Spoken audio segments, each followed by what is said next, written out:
Things we've been trying to work on that we did at a pretty high level last night. So always having the growth mindset to learn from the game before, and then transitioning into the preparation for the Clippers. As if it was morning shoot around, we wouldn't have a morning meeting or shoot around tomorrow morning. So today was that day. Obviously, really different teams. Are there specific pieces that you take from the Bucks execution that you hope to carry over into Sunday? Really different teams. Just the general mindset of loading to elite scorers, which the Clippers have many of them. So some of those Giannis walls and whatnot, we got to make sure that, we're giving these guys the same type of respect and then scoring the ball. Our offensive execution, I think was really pivotal in that third quarter run for us against the Bucks, and that's one of the things that we're going to need to beat the Clippers. We got to execute offensively. Is Dion going to play tomorrow? No. What does he need to get in before you would start integrating him into? It's probably going to be a few games. Just until he hasn't played all year. Keith was different. He'd been playing, playing games for the Pistons, and so Dion's played three games this year. So it's a matter of acclimating him, getting used to our system, getting a few practices under his belt. What is it about them in the last two games that gave you the most trouble? When you look back at film and look at those games. I just think they're a complete team. You know what I mean? They give a lot of people trouble. We looked more at kind of the coverages we want to get in place and the matchups. Obviously we let Lou get going and we let Kawhi get going too much. PG hurt us with shot fakes in the second half last game. They hurt you in a lot of different ways, but we just got to play a more complete game. The fact that they've added more pieces, does that make it a little bit trickier to even? Well, they've added some good players. Reggie and Marcus, are just really valuable pieces for them. Both of them can hurt you in a variety of different ways, and are starter level guys, and it just makes them deeper. Markieff has had a couple moments to think of the Memphis game. Kind of stood up for Dwight, if I recall. Does that personality add like a toughness to the team? Of course, I love it. He's one of those guys that you want on your side. That you're concerned about it if he's on the other team, but he's a stand up for teammates type of guy. He is a toughness type of guy, competitor, and adds to your edge and your nastiness. So it's one of the things I love about Markieff. After watching film, what are sort of the biggest takeaways that you have going into tomorrow's game? Watching the film of the Clippers, well, again, we just have to execute offensively. I feel good about our coverages. It's they make things very difficult with the firepower that they have. So we just got to be really dialed into the execution of our coverages, and then make sure that we're executing offensively so we can share the basketball and get great shot quality on that side of the floor. Obviously you guys carry sort of a competition mindset in every game. We believe we can win every game, but this season, the regular season matchups with the Clippers, is it important to win one of these regular season matchups to have that mental edge?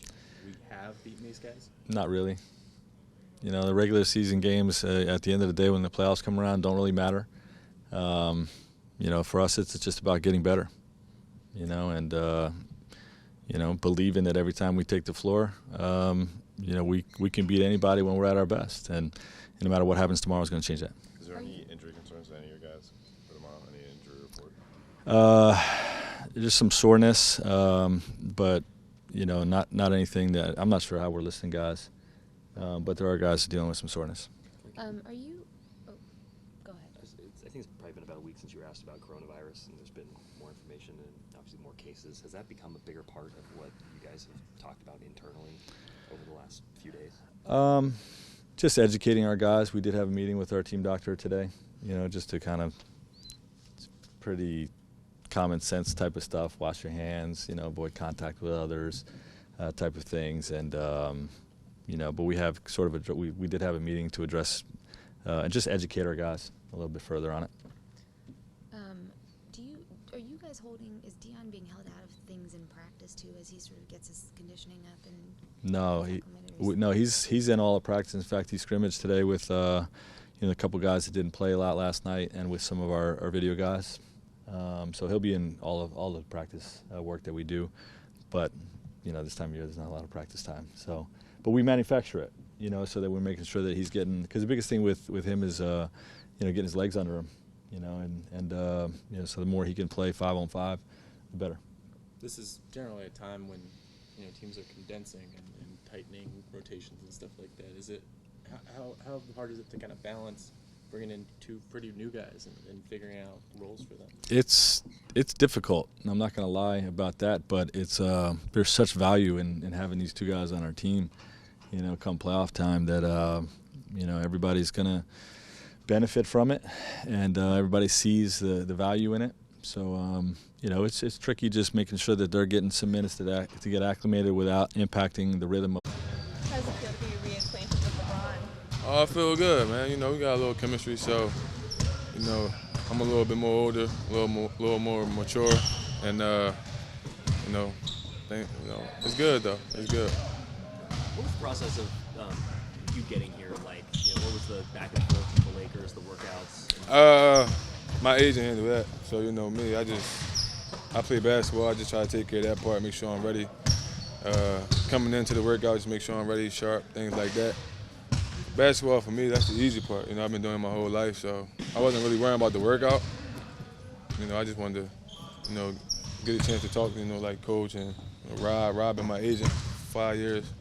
So it's been good. Everything went well. It went smooth. So I'm here today. I'm happy. I'm excited. Just trying to get my feet wet, get back into rhythm and things like that, and just figure out the plays and still get to know the guys. I know most of the guys. We all grew up, in AAU circuit and things like that. So it wasn't hard for me to, I could easily just come in here and be myself. I don't have to be nobody I'm not. So they they open the doors for me and welcome me in with open arms. So it's been smooth. It's been really, really good. What did you want? You said you wanted to get a chance to talk to Rob and coach.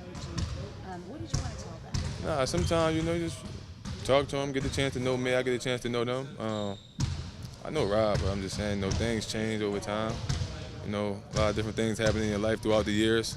Just get caught up on things like that. What are your goals to actually do on the court for this team? Just play my game, man. So just come out here and just help any way I can. It's doing the little things, man. Being a great teammate. Most important is trying to find ways to help the guys. I think if I come in here and I work hard, I prepare myself. My preparation. Just coming in, doing everything I need to do to be ready for my number called. I'm ready for it. What's it like to see Rob after having him as an agent in this role with the Lakers? It's good, man. It's growth. Just a different. I know it's a different atmosphere. Different challenges every day for him. But Rob always been calm, cool, and collective. With certain situations. So I feel like he's been doing a great job, and he only can get better. How much talk was there about past struggles versus future expectations? Say that again.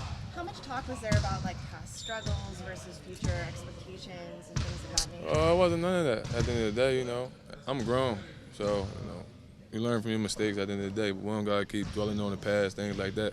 You live and you learn, and I did that. So, they understood that, and that was a short conversation. What were things like for you for you and LeBron in the last 6 years since you were in Cleveland together? Did you spend time in the summertime? Did your paths cross? Obviously, now being with Rich. Yeah, it's always been a bond. Even when I left, we always see each other. We always show love, So, and nothing really changed. Just different teams. We don't get to see each other as much as often, but when we did, it was always genuine. So, when I came here, like I said, they welcomed me open arms. So that's the best thing about it, man. Just being able, like I said, be yourself. You don't gotta be somebody you're not, things like that, or just come in, just fit right in. What's been your impression of this team and kind of the chemistry it has? The unity. Everybody cool. It's like I said, it's easygoing. It's calm. Guys know what they have to do. I feel like everybody got a sense of urgency around here. to win now.